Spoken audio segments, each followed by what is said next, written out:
This is going to be a commentary for chapter 5 of my book Metadimensional. Chapter is called Searching for a Fourth Dimension. And so the book is available on Kindle as an ebook or as an audiobook for free on Google Play. The links are in the description. Okay, so how can I comment on this chapter? So I gave this metaphor analogy before, the idea of a computer game, and that you see a computer simulation, a video game. You see a video game on screen. You see a world, and you see dimensions in there. But actually, all you're looking at are pixels, and inside the computer, it's not like these dimensions are somehow hidden. It's simply that there are no dimensions there, and the only dimensions that appear are those in your perception while looking at the video game screen. And now that could be a three-dimensional world, and if the game is two-dimensional, then you see a two-dimensional world, and you will absorb yourself in this two-dimensional game. The thing to note here is that doesn't matter how many dimensions you see on screen, these are not the dimensions of the physical reality or physical substrate of the computer. And so the same happens in our perception, in our relation with our bodies and our the objective substrate we perceive. It is not three-dimensional. Again, if you go back to the previous videos I made, we don't know, we can't identify which of the existing elements that are out there are dimensions and which of them are elements in dimensions. They're all separate from our... the only thing that defines them is that they are separate, orthogonal, independent of our experience. That's the only thing we know about them, and because they are independent, we can never know more. So the world that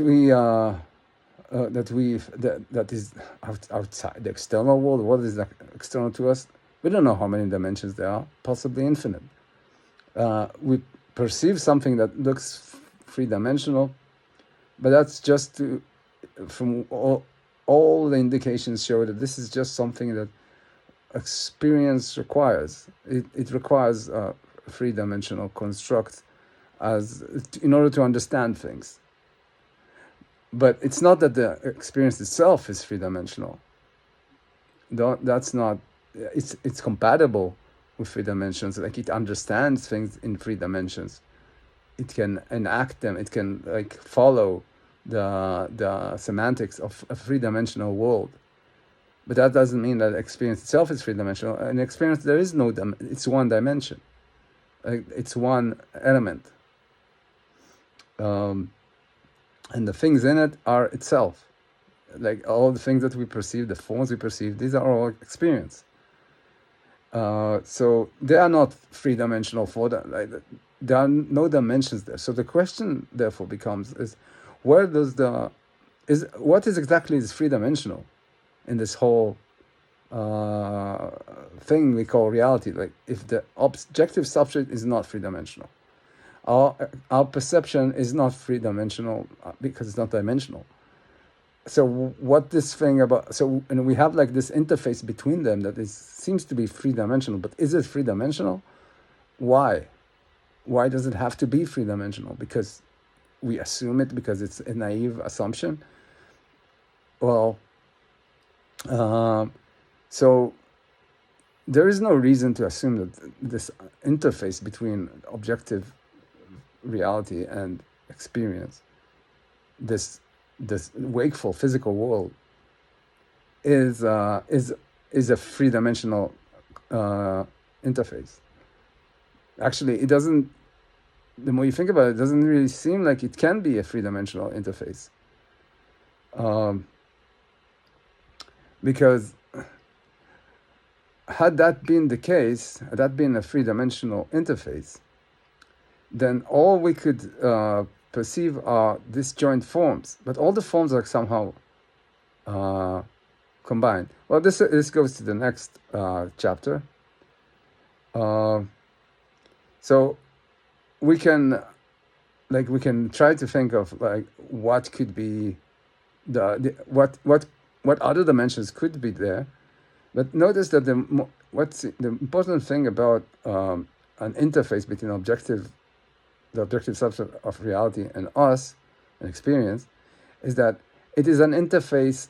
It's the same way it's an interface between objective substrate of reality and me. It's an interface between, it should function as an interface between the objective substrate of reality and you. So it can't be something that is just internal to us. It has to be something that is in the connection between, somehow in the intersection between experience and the objective substrate, between experience and the physical. So things that are not, cannot be understood from the objective substrate by external means cannot be that interface. So if I'm thinking about other dimensions, that these other dimensions that could be in the interface need to be mostly need to be a part of the whatever is that thing that is external to us,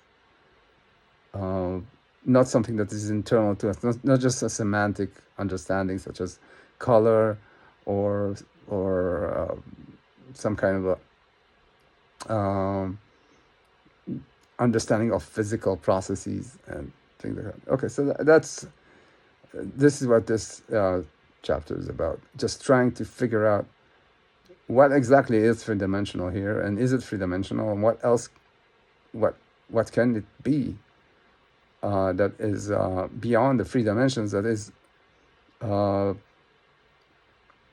interfacing us with the external world. How do we interface?